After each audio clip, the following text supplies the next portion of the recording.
In 1992, Jeff Porcaro unfortunately dies, and you get the gig to replace him in Toto. It was about a week later, and it was Steve Lukather on the phone. He was the guy behind it. And he said, look, I'm here with a band. We've got this 42-date world tour booked, and we're releasing a new album. Would you come and play with us?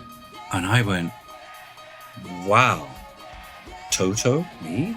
Wow. Okay, I'm going to have to make a lot of calls. How much time do I have? You need to know as soon as you can. Yikes. Okay. I called Luke back and I said, I'm in. Here's the problem though. I can't until September 1st. He said, wow, that gives us 3 weeks to rehearse. And, they've never rehearsed with another drummer before. Yeah. They grew up together. It's been a family band. They're like brothers. This is a whole new territory for them. And I was still kind of confused. Why me?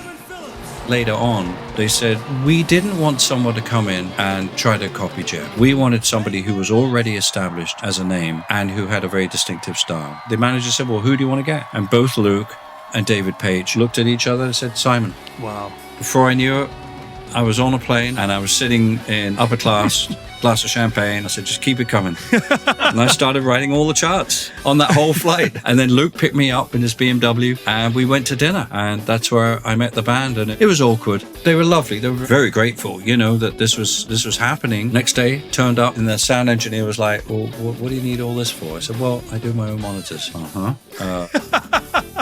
And then Luke said, right, what do you want to play? And I said, Hydra. And he went, oh, we haven't played that for years. And it's not exactly the simplest one, but okay, let's do it. So off we start.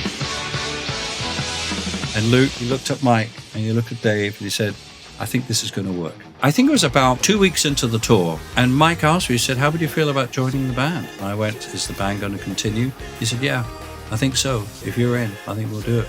I went, you know what? This is a great band. The musicianship is amazing. Love the music. Love everybody. Little did I know it would last for 21 years. You become a full member. You end up co-producing albums with Toto. And engineering. Yeah. A band known specifically for tones. Yeah, I engineered 2 albums. Incredible.